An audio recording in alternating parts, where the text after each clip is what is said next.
তিনটা জায়গায় কেউ কাউকে মনে রাখবে না। এক নম্বরে হচ্ছে কিয়ামতের দিন যখন আমলনামা ছেড়ে দেওয়া হবে, আমলনামা যখন আকাশের ভিতরে এরকম ভাবে ছেড়ে দেওয়া হবে, দুনিয়ার ভিতরে করবেন কার জন্য করবেন আর না করবেন আমলনামার ভিতরে লেখা থাকবে দুনিয়ার ভিতরে মানুষ কার জন্য করেছেন, আল্লাহর জন্য, লোক দেখানোর জন্য। আমলনামা লেখা থাকবে দুনিয়ার ভিতরে মসজিদে দান করেছেন কার জন্য, আল্লাহর জন্য না লোক দেখানোর জন্য। আমলনামা লেখা থাকবে আল্লাহ তাআলা বলতেছেন মা ইয়ালফিযু মিন কাওলিন ইল্লা লাদাইহি রাকীবুন আতীদ। তুমি যা করতেছো সবকিছু লেখা হচ্ছে, সবকিছু লিপিবদ্ধ করা হচ্ছে, সবকিছু ভিডিও হচ্ছে, অডিও হচ্ছে, সবকিছু প্রমাণ থাকবে। মানুষ বলে দেখে বলবে মা লিহাদাল কিতাব লা ইউগাদিরু সাগীরাতাও ওয়ালা কাবীরাতাও ইল্লা আহসাহা ওয়াজাদু মা আমিলু হাদিরা। তারা বলবে হায় হায় এ কেমন আমলনামা, সব দিকে লেখা আছে। দুনিয়ার কেউ জানতো না, ঘরের ভিতরে অন্ধকার, কেউ ছিল না, আমি একা গোনা করছি, এটাও দিকে লেখা আছে। দুনিয়ার কেউ জানতো না, টেবিলের উপর থেকে খাতাটা নিচে নামে একটা সাইন দিয়ে ঘুষ নিয়েছে 10 লাখ 12 লাখ, এটাও দিকে লেখা আছে। দুনিয়ার কেউ জানতো না গভীর জমিতে মানুষকে বন জঙ্গলে নিয়ে গিয়ে তাকে নির্মমভাবে হত্যা করেছি, দেখছি এটাও লেখা আছে। কিয়ামতের দিন 3 শ্রেণীর মানুষ হবে, সেই সময় 3টা সময় হবে, কেউ কাউকে মনে রাখবে না। নবীজি বলতেছে এ দুনিয়ার মানুষেরা, মানুষ যখন কিয়ামতের দিন উত্তোলন করা হবে, খালি পায়ে উলঙ্গ অবস্থায় খতনাহীন অবস্থায় উঠবে। আম্মা জান আয়েশা প্রশ্ন করতেছেন ইয়া রাসূলুল্লাহ ইয়া হাবিবাল্লাহ আল আমরু আশাদ্দু মিন আইয়ানজুর বা'দুহুম ইলা বা'দ।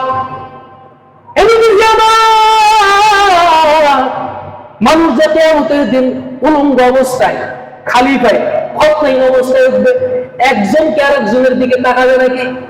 রাসূলুল্লাহ বলতেছেন আয়েশা আল আমরু আশাদ্দু মিন আইয়ানজুর বা'দুহুম ইলা বা'দ।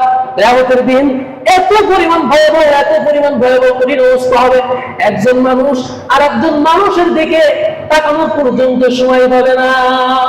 আম্মা জান আয়েশা বলতেছেন ইয়া রাসূলুল্লাহ ইয়া হাবিবাল্লাহ ওই কঠিন কিয়ামতের দিন আপনি কি আপনার পরিবারের কথাও কি বলে যাবেন?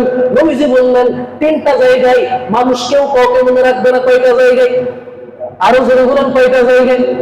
নবীজি বলতেছেন আয়েশা 3টা জায়গায় কেউ কাউকে মনে রাখবে না। এক নম্বরে হচ্ছে কিয়ামতের দিন যখন আমলনামা ছেড়ে দেওয়া হবে, আমলনামা যখন আকাশের ভিতরে এরকম ভাবে ছেড়ে দেওয়া হবে, দুনিয়ার ভিতরে কুরবানি কার জন্য করলেন আর না করলেন আমলনামার ভিতরে লেখা থাকবে দুনিয়ার ভিতরে নামাজ কার জন্য করেছেন, আল্লাহর জন্য না লোক দেখানোর জন্য। আমলনামায় লেখা থাকবে দুনিয়ার ভিতরে মসজিদে দান করেছেন কার জন্য, আল্লাহর জন্য না লোক দেখানোর জন্য। আমলনামায় লেখা থাকবে আল্লাহ তাআলা বলতেছেন মা ইয়ালফিযু মিন কাওলিন ইল্লা লাদাইহি রাকীবুন আতীদ। তুমি যা করতেছো সবকিছু লেখা হচ্ছে, সবকিছু লিপিবদ্ধ করা হচ্ছে, সবকিছু ভিডিও হচ্ছে, অডিও হচ্ছে, সবকিছু প্রমাণ থাকবে।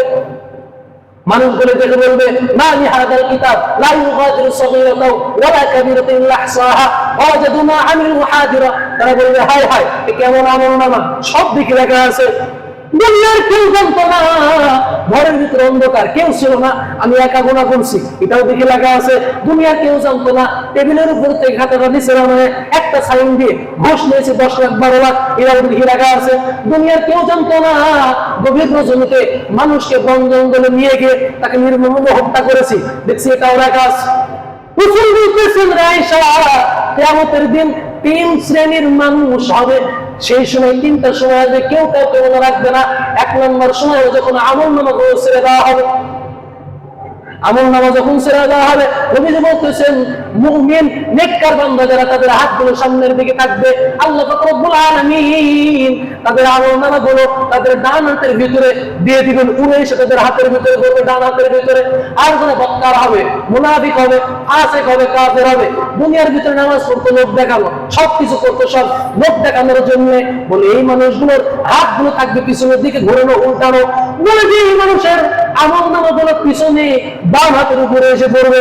নবীজি বলতেছেন এমন অবস্থায় সবাই পেরেশান থাকবে, না জানি আমার আমলনামাটা ডান হাতে আসে না বাম হাতে আসে, সবাই ছুটাছুটি করবে আর নিজেকে বাঁচানোর জন্য চেষ্টা করবে।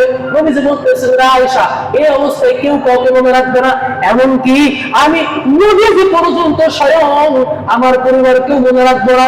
নবীজি বলতেছেন 2 নম্বর হলো মিজানের পাল্লায় যখন আমলনামা ওজন করা হবে, সবাই পেরেশান থাকবে, না জানি আমার নেকের পাল্লাটা ভারী হয়, না জানি আমার পাপের পাল্লাটা ভারী হয়, সবাই পেরেশান থাকবে। নবীজি বলতেছে এই অবস্থায় আমি নবীজি কোনজন তোমার পরিবারের কথা মনে থাকবে না।